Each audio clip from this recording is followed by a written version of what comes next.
is Alingar Aranka, and today I will be demonstrating to you on how we are doing the perennial care for men.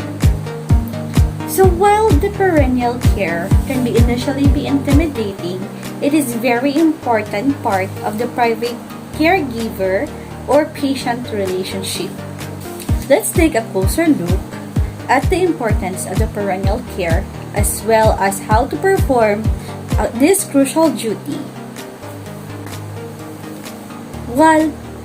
While perennial care can initially be intimidated, it is a very important part of the private caregiver or patient relationship. Let's take a closer look at the importance of the perennial care as well as how to perform this crucial duty to ensure the ongoing health of your loved ones. Perennial care or peri-care involves cleaning the private areas of the patients. Because this area is prone to infection, it must be cleaned at least daily or more if the loved ones suffer from any incontinence. Typical time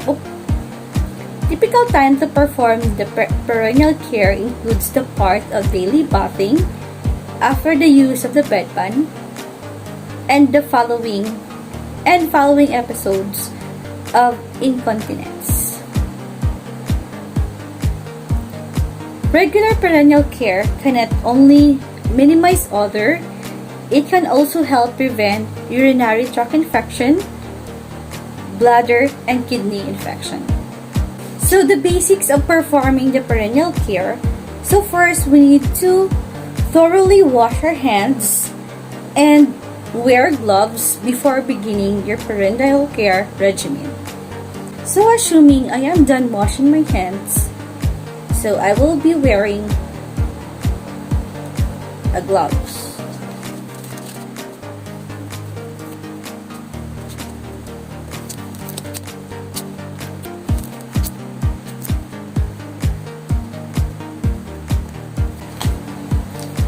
So once you're done cleaning your hands and wearing gloves, we need to put our face mask now.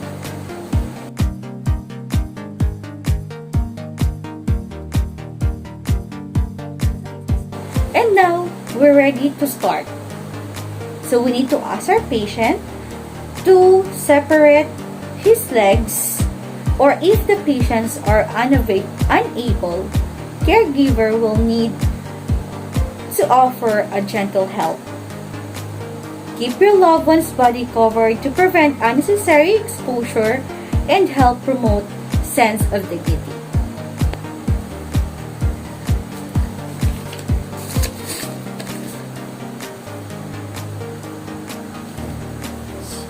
So right now, we will help our patient to spread his legs.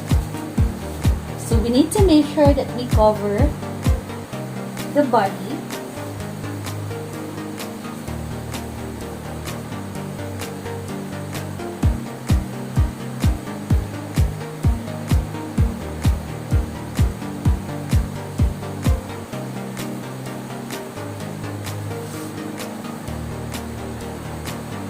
Okay. One of the most important aspects of perennial care is checking the sign of infection. This includes the swelling, lesions, rashes, sore, and boils. These symptoms can lead to serious condition if not recognized and treated. If you don't notice these warning signs, contact your loved one's health provider. And now that we're ready, we need to make sure to lock the bed, lower the handrail, for the safety of our patient. And now we will uncover and put a Macintosh and a waterproof pad under the patient to prevent the bed from being soiled. Let's assume that this is a Macintosh.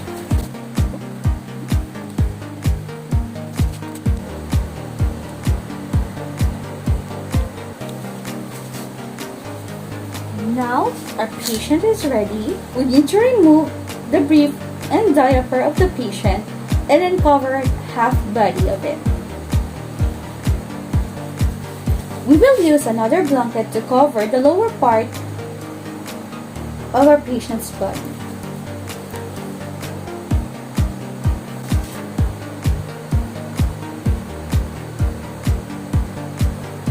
First, we will wash the thigh and the groins area and discard and then pat to dry.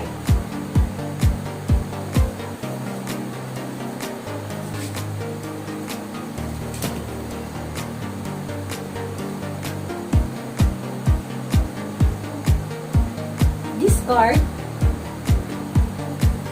pat to dry.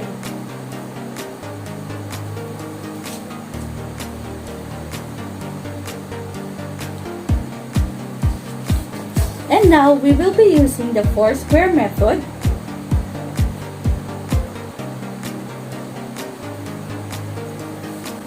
We will wet the towel on a warm, comfortable water. Remove the excess water. Put salt on our 4 portion of the wet cloth. 1, 2, 3, 4.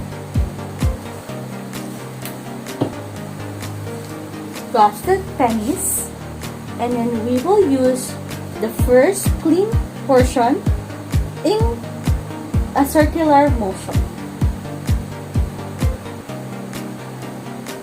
Another clean portion from the shaft downward.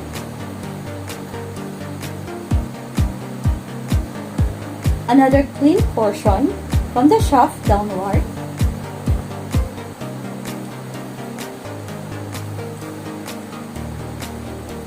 Another clean portion from the shaft to the screw.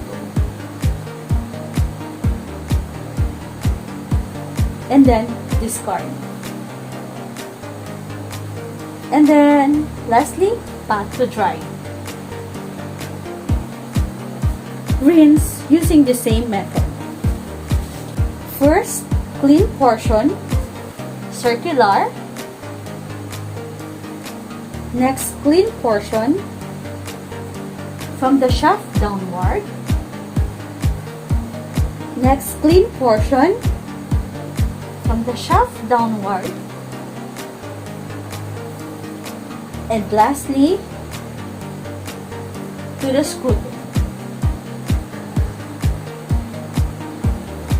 Discard and then pat to dry.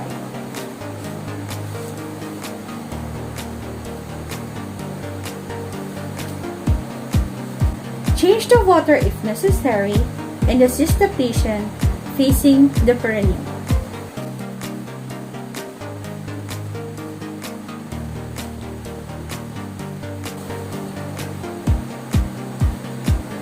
Separate the buttocks.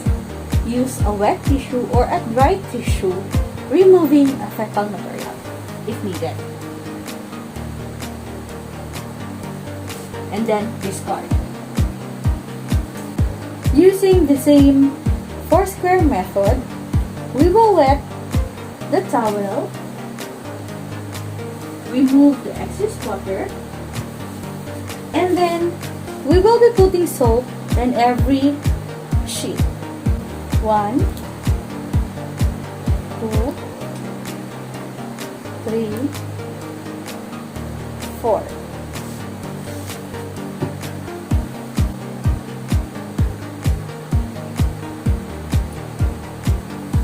We will start on the sputum, moving away using the first clean cloth.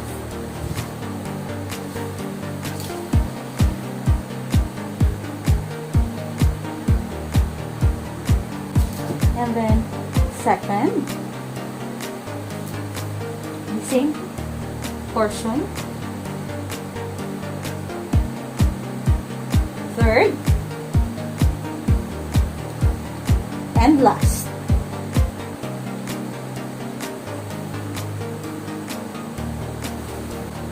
Discard. We need to rinse and pat to dry. 1, 2, 3, and 4. And then we will pat to dry.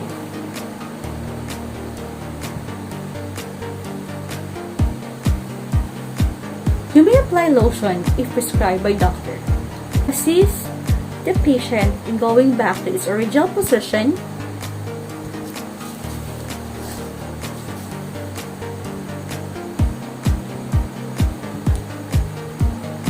We will be removing the Macintosh.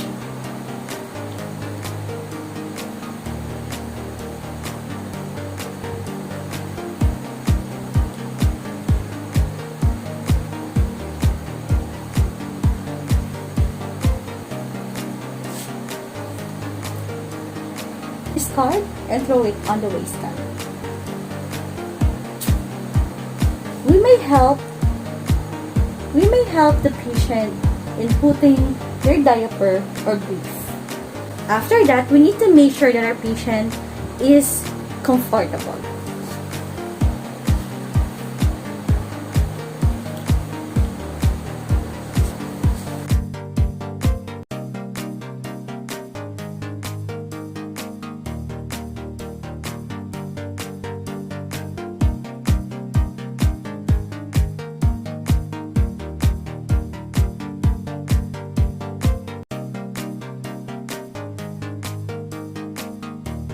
Remove the gloves. Once we're done discarding all the materials that we use, we need to make sure that our patient is comfortable and we need to record the event. Thank you for watching!